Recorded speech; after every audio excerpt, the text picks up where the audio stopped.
கிறிஸ்துவுக்குள் பிரியமானவர்களே, கர்த்தராகிய இயேசு கிறிஸ்துவ நாமத்தில் உங்கள் யாவருக்கும் என் அன்பின் வாழ்த்துக்கள். நம்ம அன்றாட வாழ்க்கையில ஒரு நாள் எப்படிங்க கணக்கிடப்படுது? கடிகாரத்தின் மூலமாக கணக்கிடப்படுது.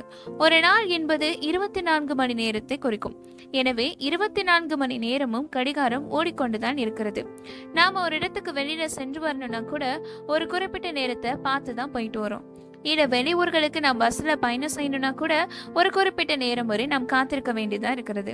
இப்படி பலவிதமான உலக பிரகாரமான காரியங்களுக்கு நம்ம காத்து கொண்டுதான் இருக்கிறோம்.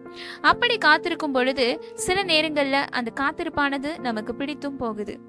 ஆனால் தேவ சமூகத்துல நாம் செபித்து முடித்த பின்பு ஆண்டவருடைய வார்த்தைக்காக நம்ம எவ்வளவு நேரம் காத்திருக்கிறோம்? சங்கீதம் 40:1 தாவீது இப்படியாக சொல்லுகிறார், கர்த்தருக்காக பொறுமையுடன் காத்திருந்தேன், அவர் என்னிடமாய் சாய்ந்து என் கூப்பிடுதலை கேட்டார். ஆம் கர்த்தருடைய பிள்ளைகளே, உங்களுடைய வார்த்தைகளை தேவன் கேட்க வேண்டுமானால் அவருடைய வார்த்தைக்காக அவருடைய சமூகத்துல நீங்க காத்திருக்க வேண்டியது மிகவும் அவசியமா இருக்கிறது. எனவே நீங்க அவருடைய சமூகத்துல பொறுமையோட காத்திருக்கும் பொழுது உங்களுடைய எல்லா விதமான விண்ணப்பங்களுக்கும் கர்த்தர் செவிசாய்த்து உங்களை ஆசீர்வதித்து உங்களை உயர்த்த வல்லவரா இருக்கிறார். இந்த வார்த்தை கேட்டுக்கொண்டிருக்கிற உங்கள் யாவரையும் கர்த்தர் தாமே உயர்த்துவாராக. ஆமேன்.